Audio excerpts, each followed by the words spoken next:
Do you really think this works?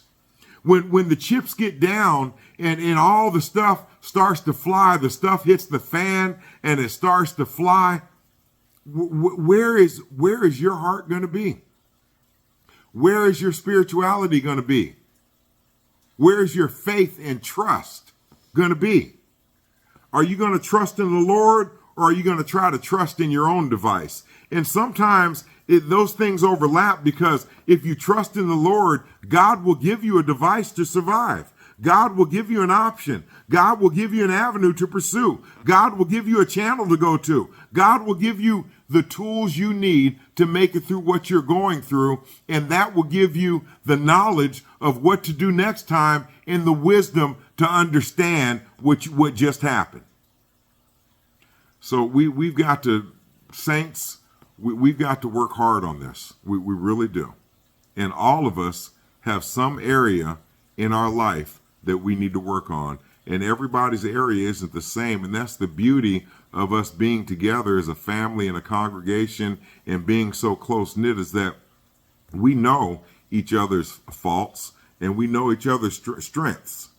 And so if we know that one person has a strength that we really need to work on, you probably need to spend more time with that person, to have some more conversations with them and try to emulate some of the things that they're doing, so you can build that strength in yourself. We know each other's faults. If you know that one of us have a fault that's a strength for you, and we should be close enough and love each other enough to be able to talk to each other about each other's faults, and the person that has the faults not feel like they're being persecuted, and not have to get defensive, and not have to say, oh, so-and-so got a lot of nerve trying to tell me about myself. What about that? That's not how you respond to that. Not with us. That's not how we were. I told either Ashley or Acacia yesterday. It was when the box came. It was Acacia. It was when the box came from Mike, and I was talking about our childhood and growing up and siblings and all that stuff, and I was telling them that I was telling Acacia that it's me and Cindy and Mike and Aisha have never, ever in our adult lives been mad at each other and stopped speaking to each other and talk bad about each other. And I told them we were little kids, there was little sibling rivalries, and it was always probably against me because, their favorite thing is to say, you're not the boss of me.